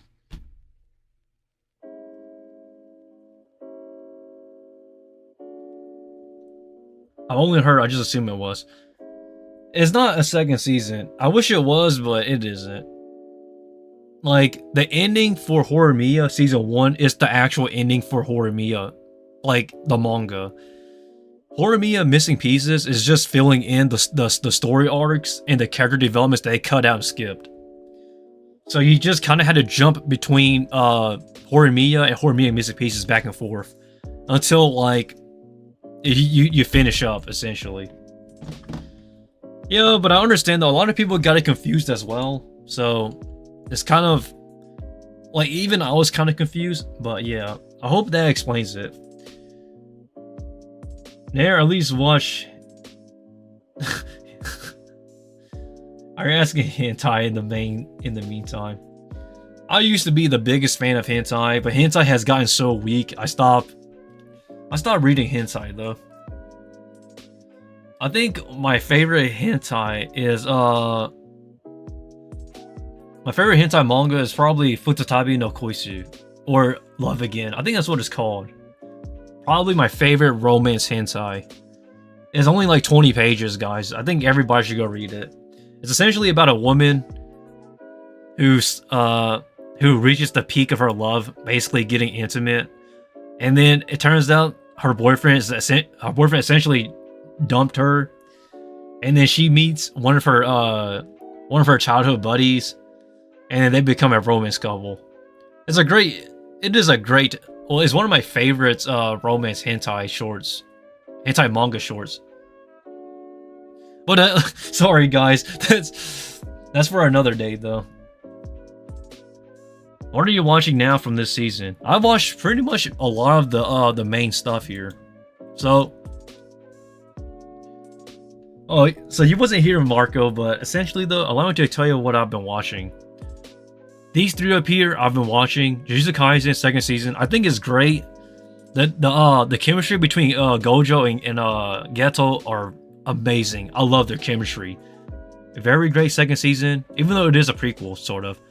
Mushoku Tensei Season 2 is great, even though it is split into two parts, where one side of the story is focused on Sylvie, and the other one is focused on Rudius. I still think it's great. Zom 100 is my favorite anime this season. I think it's very solid. Not to mention the voice actor Umida Shuichiro. Amazing voice actor as Akira Tendo. I think that guy's the next big voice actor. And Horimiya Peace, I'm just gonna wait for all the episodes to air, so that way I can go back and watch Horimiya and Horimiya Peace together. So that way I can line up the stories much better, because they cut out way too much. And then Bleach, I'm watching this. I've only watched the first episode, even though 2 to 3 episodes are out already. I think Bleach is solid. Monster Comes Revenge Season 2. I watched the first season when it came out, when it was airing. This, I will probably binge watch it. So, there goes that. What else? The Girl I Like Forgot Her Glasses. People love and hate this. I like this a lot. That's just my personal opinion.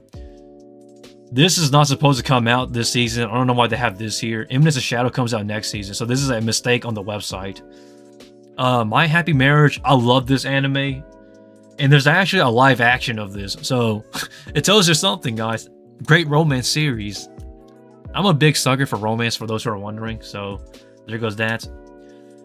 Rent a Girlfriend Season 3. I stopped on Season 2. I'll be honest, man. I feel like stuff just kind of happens on here. Like, they just forcibly make situations happen. This show isn't for me. And I think it doesn't work for me is because I already had dating experience. So, for me, I don't really feel like I need the need of, like, a girlfriend, because I already know how it is to have one, or had one. So, I just can't relate to this as much. Pokemon Stray Dogs, I love this. Well, I will watch this, I just haven't yet. Liar Liar, haven't seen. I'll pass on There Was a Part-Timer, pass on this. Sorry, Brona Kenshi, I love you, though. I talk about this, am I actually the strongest? But when it comes to isekais, I pass on a lot of these. So most of these isekais I passed on, guys. So I apologize. Dark Gathering, I am going to watch this. I haven't watched episode 1 yet because I'm still catching up on watching some series. Undead Girl Murderface, I am going to watch this. I just need time. My Tiny Senpai, this is a romance series, I believe. I will actually watch this at some point. Probably binge watch it.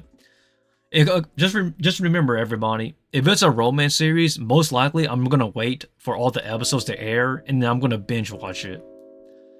My unique skills make me OP at level 1. This one, even though I have hope for Maho Film as an anime studio, but I'm gonna pass on this one for now. I'll tell you, Ryza, pass. Helk. Somebody, one of our members. One of our community members actually want us to watch this. I'll probably not. It just depends. Pass on this here. What else? Pass on this. Pass on this. Pass on this. Pass. I've seen clips on this of level 1 Demon Lord on Twitter. It's really funny, man. Man. This is very interesting, man. I really gotta watch this at some point, but I don't know when. If I feel like it, I'll watch it. Pass on these. Pass on these. Delicious in Dungeons is by Studio Trigger, guys. Studio Trigger, man, I can't believe they're actually adapting like stuff again, because for a while they was focusing on a lot of anime original projects, and I've already made a discussion about Studio Trigger as a whole, but I will actually watch this at some point because it is by Studio Trigger just because of that. So there goes that. Pass on this. Pass. Pass, and pass. And I think that's pretty much everything this season in terms of what I'm watching. A lot of stuff I'm seeing and a lot of stuff I'm not watching. And a lot of stuff I'll binge watch once there's more episodes. But if anybody has anything that they want me to watch, let me know. And if I find it interesting, or if I find something to it that makes me intrigued, I'll probably check it out. But a lot of animes this season, like, is either, like, a lot of the main stuff I have watched already, or started watching. Because, like, this week I've been focusing on trying to catch up on what has aired this season. And at the same time, though, guys, remember, I'm still focusing on my personal life, well, my spider work, and trying to find more jobs. Because, yeah, I'm trying to get employed again with other jobs. Because you quit one, you get a new one. But that's pretty much the overall package, though, in terms of what I'm watching. But my favorite one, without a doubt, is Zom 100. This anime here is special to me. It's very special. And I've been watching anime for a long time, and this anime has me feeling some type of way. Which is very unusual to say that. Like, what am I saying? Hormone Peace, I'm gonna wait for all the episodes to air, though. I can't believe Bleach is rated 8.96, but it still can't beat Fullmetal Alchemist Brotherhood. Honestly, I really do wish that something would just topple Fullmetal Alchemist Brotherhood, but I just don't see that happening because it's probably rigged, which it is, obviously. My Happy Marriage. Kinema Citrus is known for creating romance series for this anime studio. God, man. Is it just me, or is it like romance animes, isekais, and like shonen animes have become like the big stuff? I think Liar Liar is alright, but Zom 100 is the most anticipated anime this season. Zom 100 is something special. And it's strange to say that there's no anime like it. Like even like as a zombie anime, there's nothing like it. I've seen a lot of zombie like Japanese mediums, such as, you know, High School of the Dead, which the creator's dead, rest in peace, my guy. What else? And then you have stuff like I'm a Hero, which was a live action adapted from a manga. I don't think anyone watched that. And now you have Zom 100. I think Zom 100 is the better zombie, you know, Japanese medium. I would always rank Gintama over Fullmetal Alchemist. Every single Gintama like show, spin-off, or like side story on my anime list is in the top 50. Gintama is truly something special. But I feel like to enjoy Gintama, you have to not take it seriously to an extent. Because Gintoki as a main character, even though he does have serious moments, like, you really gotta just slow it down. Kore wa zombie de desu ka? Oh my gosh, is this a zombie? That anime came out in 2012, I believe. I mean, don't get me wrong, that's not necessarily what I would consider to be a zombie anime, quote unquote. It's more of like a supernatural anime, though. If I'm being honest, Marco. And then, like, so like I wouldn't really necessarily consider that, Marco. Even though I remember it coming out 2012, I believe 2011, 2012, somewhere around that time period. I could be wrong, but I'm pretty accurate. Somewhere around that time period. I remember that series too. It's funny, but it's more of a supernatural type of thing, though. Like Zom 100, it's something different. Like truly something different. The last time I felt something like in a zombie anime was from the Empire of Corpses, and that was a movie. I don't think anyone watched that though. The Empire of Corpses. That movie is something amazing. It takes like the Sherlock's Holmes theme and then put it into a zombie perspective sort of thing. Not necessarily, but I don't know. I really like Zom 100. I really think it's truly something special. But, you know, if anybody has anything they want me to check out, I'll be interested. Because, like, nowadays, you don't really get much good stuff from animes because there's just too much to watch. So I can't watch everything. But, man, the zombie trope in anime, or in, the format itself, it hasn't been explored much. How many of you guys have watched how many of you guys have watched I Am a Hero, Empire of Corpses, and other zombie anime or other zombie anime formats that isn't just like anime TVs shows? You get what I'm saying? Because there's very few. Very few good ones too, but just my personal take though. Well, man, I really do like this anime season though. I think this anime season for me works more than last season. Even is because I feel like not necessarily variety, but it's more lenient. Because like it's not too like all up on your face that you have to watch this. Not much, but tell me 10 anime must watch for life. I don't know. What 10 animes do you want to watch for life? Because for me, I've seen a lot of animes already, so there's no top 10 for me.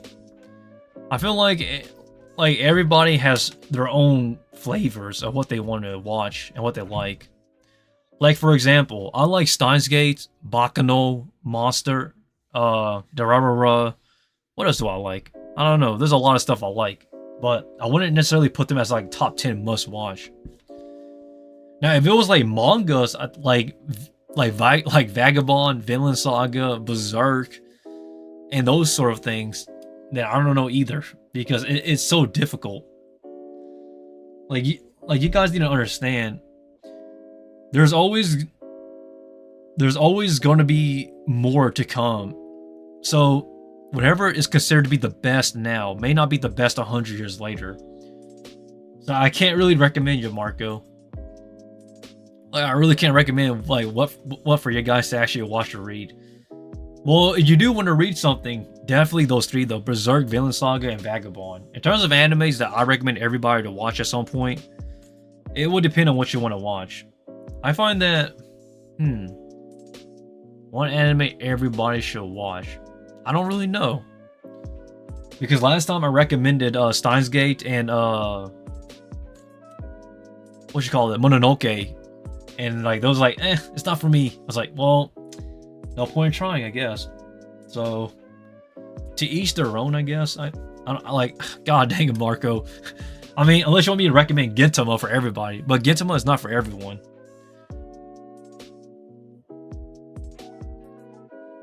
Gundam.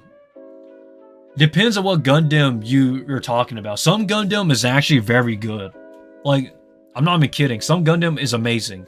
Other Gundam series has been hit or miss.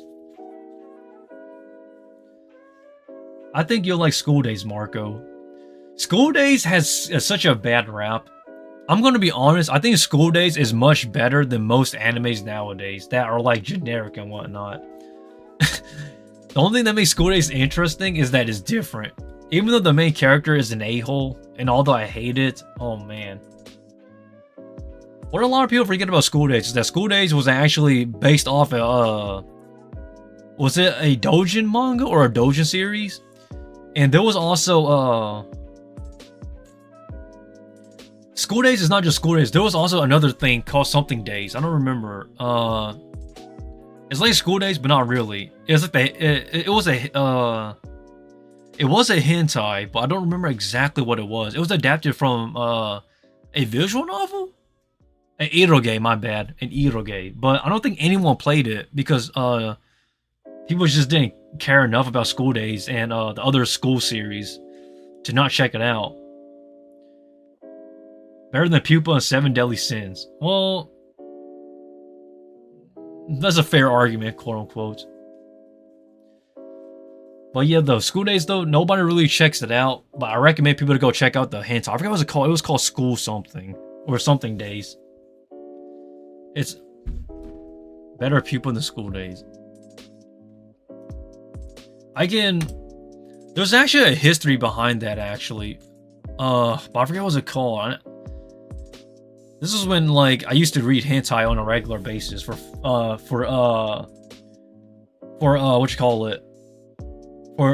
typing and whatnot. My doujin series I was creating. Because during that time I was still writing my own anime doujins and my own original anime scripts. Which never took off, by the way, but I used to do it for fun. Well, I recommend people go watch it though. It's essentially School Days' hentai, but it was called Something Days. Something Days. Who knows? I forget. Time flies. But School Days is essentially the proxy of that, though. So, yeah. Long story short, for those who are not into hentai, research, nice.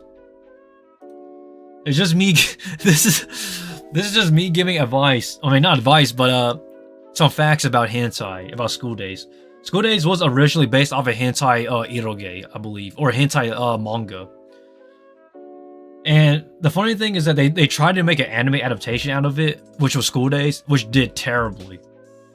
This is why you get the bad ending for the anime, because the anime was bad. So the main character dies and whatnot. But there was a hentai version. I forgot what it called. But you guys just go search it up, though. You understand what I mean. I feel bad because you would think it would do something, but it doesn't.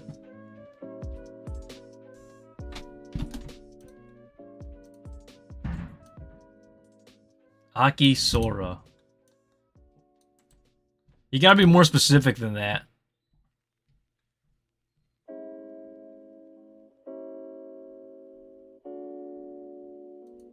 Aki Sora. I'm sorry.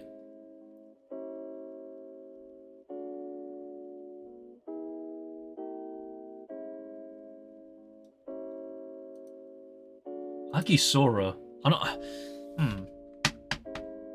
Aki Sora. I don't. Do I know Aki Sora?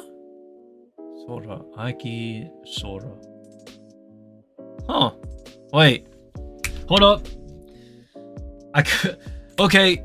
I have not seen Aki Sora. I'll admit, I have not seen that one yet.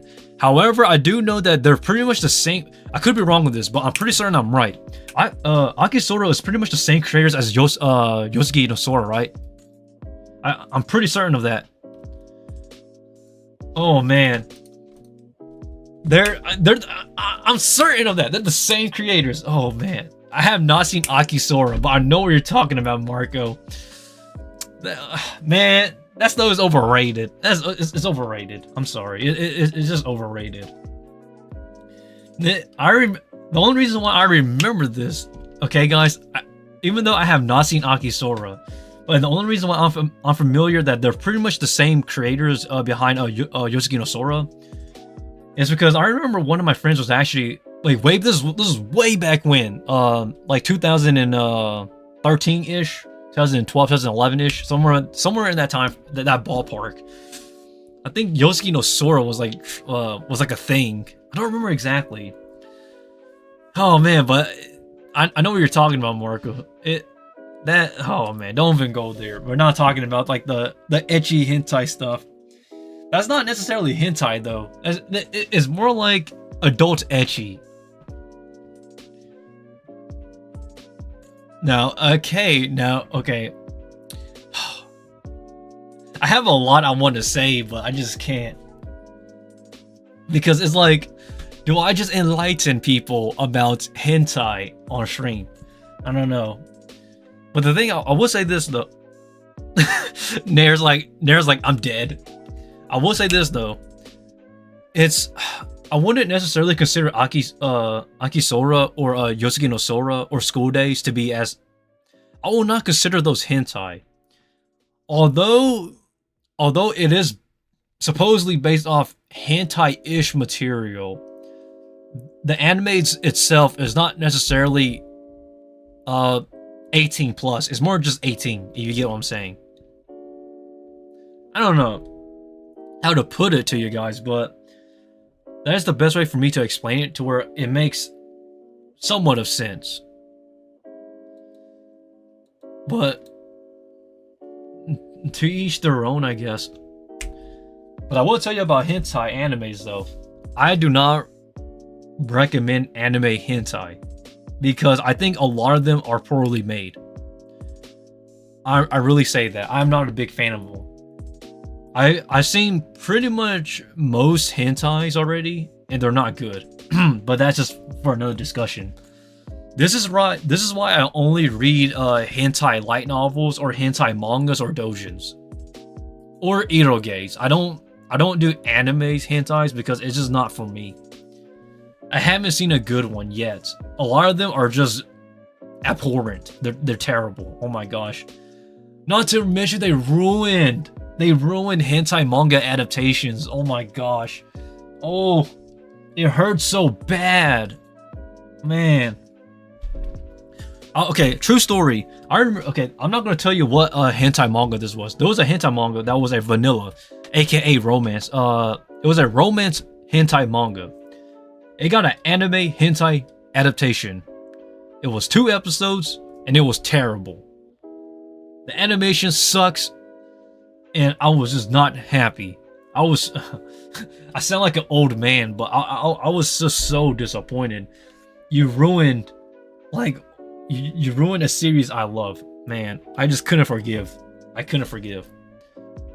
I know people hate hentai anime because voice acting is really bad, but that's not even the problem here. The problem is that it is such a bad adaptation. God, I can't forgive. But by the way, guys, if you're wondering what's my favorite type of my favorite hentai genre is vanilla, romance, and yuri, and sometimes boys love for fun, because if you're wondering why boys love is because it's more of an inside joke, but there's a story behind that, but that's for another day though. But yeah, my favorite genres of hentai is romance, vanilla, yuri, and then boys love because that's the joke one, and then yeah, there's a lot. Worst hentai. The worst hentai I ever read. There's a lot of bad hentais I've read, but I wouldn't necessarily say terrible. I'll tell you this though. You gotta be more specific when you mention hentai, because there's hentai doujins and then there's hentai originals. So, like, you're talking about the overall package of what's the worst hentai I've ever read. I can't tell you. Some people say that Metamorphosis is one of the worst hentai mangas. That's actually one of the better ones. I don't know what people are saying. I think what is one of the worst ones? I don't remember. I need to check my my hentai catalog, my hentai manga catalog, to see what is the worst one, because I don't really have bad ones, quote unquote. Because if it's just not for me, I just don't read it. You know how everybody has everybody has their own flavor they like when it comes to hentai. But worst original. Okay, the worst original hentai. So excluding doujins, so like not parodies of other series, like original hentais. Worst one I probably seen was I don't know. I really I don't know, man. I apologize. I'm sorry. I haven't seen a really bad one yet though. So there goes that. I will tell you some of my favorite ones though. Futatabi no Koisu is one of my favorite ones of the recent times, that is. I also like I forgot what the creator's name was, but they're known for creating like a bunch of... I know I mentioned Tomose Shunsaku, but that's one of my favorite artists, not necessarily one of my favorite hentai creators. Pojigoya is probably up there sometimes, if it depends on how I'm feeling. I do like Bifidus. Bifidus has amazing art. I'm talking about creators right now, guys, if you're wondering. Hentai creators. Yoshiaki Katsura is one of my favorite ones as well. Udanya is one of my other favorite creators as well. I also like Inokido. Inokido has great art style. I also like Mimiya. Mimiya has great art style as well for hentai. Oh wow, I'm giving you guys free... Oh no, I can't be doing this. I'm telling you guys free hentai artists. That's kind of... Oh my gosh, that is just okay, yeah, that is way too funny, man. And I know, gosh, should I be doing this? No, I shouldn't. But yeah, though, there goes some free hentai artists that you guys can go check out that creates original works. That is, guys. These people are mostly known for original works. Well, except for Udanya. Udanya does some Monster Hunter Dojin manga, but they're good. They're really good. I really like Udanya's work. But he has this weird self-cyst fetish, I guess, because of his one manga he wrote. It was like 70 something pages. Really weird. But good chat about this summer's anime list. Oh man. Yeah. Really great chat with you guys. I could go on and on about hentai all day, yo. I am not a big fan of hentai, but I mean hentai anime, that is. But every other hentai medium other than anime, I know a lot. Like a lot. Like the reason why I hate hentai animes is because animation is bad and adaptation is horrible. I know people hate the voice acting for hentai, even I do as well, but that's the least of the problems, man. Like it's just the fact that they just keep screwing up everything in animation and adaptation wise.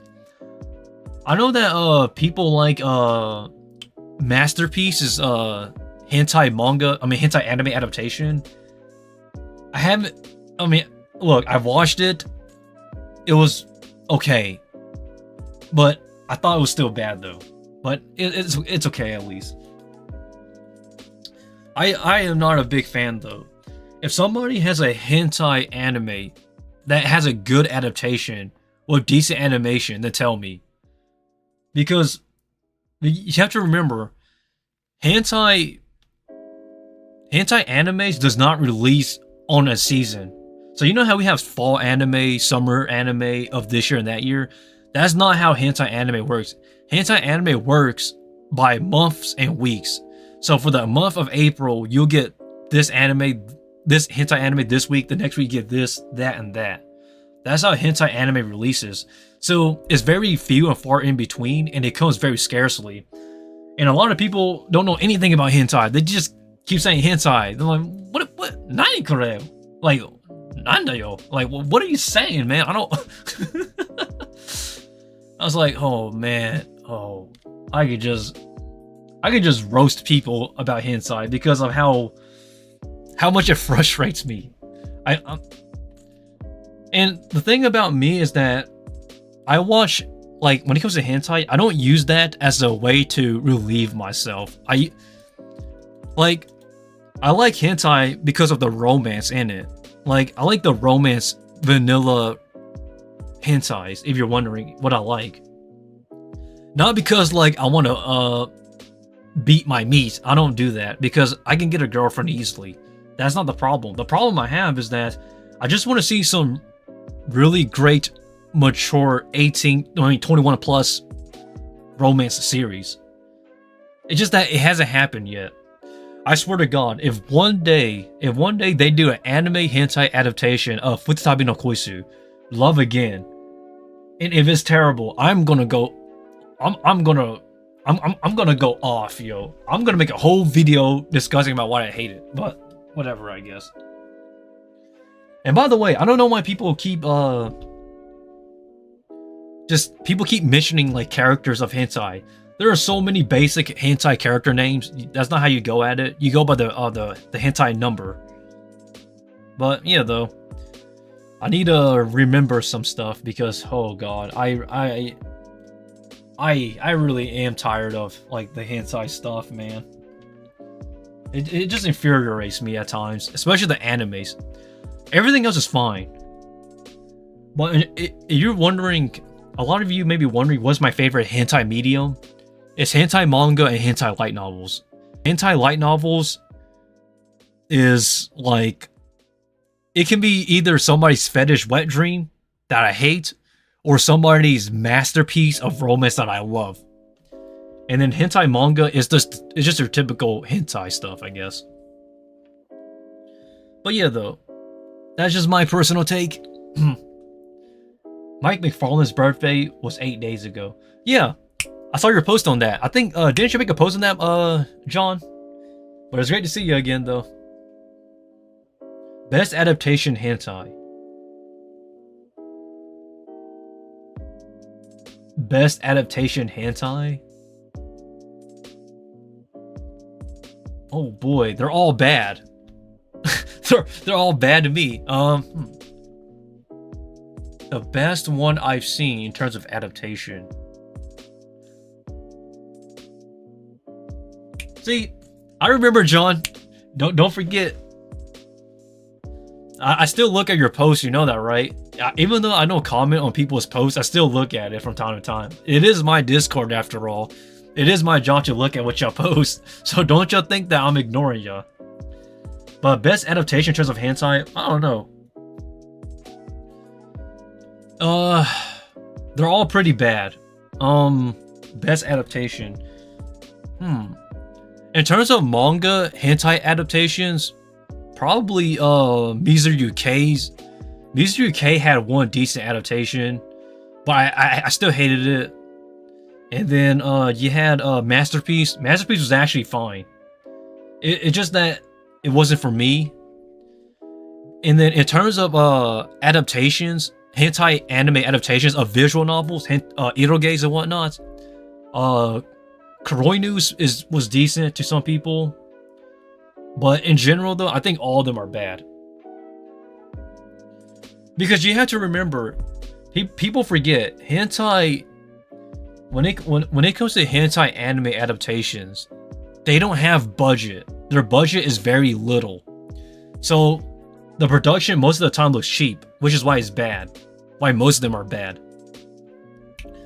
If I was the richest anime company in the world, I would open an actual hentai anime production studio with high quality hentai. But I only want to choose hentais that are vanilla, romance, and of that nature, that are romantic. I don't like the other stuff, but I still check them out anyways, though. But yeah, though, guys. Oh wow, it's getting late. Okay, so guys, I gotta get going. But it was really nice talking with you guys. So let me change screens, final thoughts and whatnot, and then we'll get going. Alrighty. Let me fix this here. Alrighty, guys. Sorry. I know I was going on a bit of a tangent today, but I truly apologize for that. And I really want to thank everybody for coming in over this live stream. It was really nice catching up with everyone.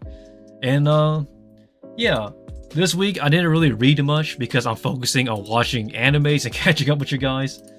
But I should be caught up on animes, and I will start reading next week.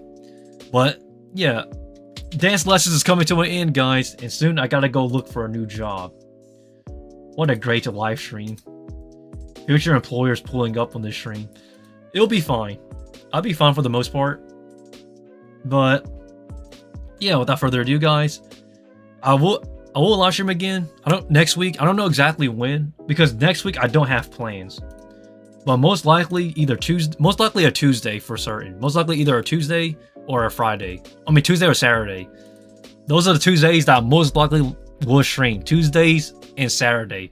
So, without further ado, guys, stop by again to be enlightened by the Kumo Sensei. And with that, stay safe, stay out,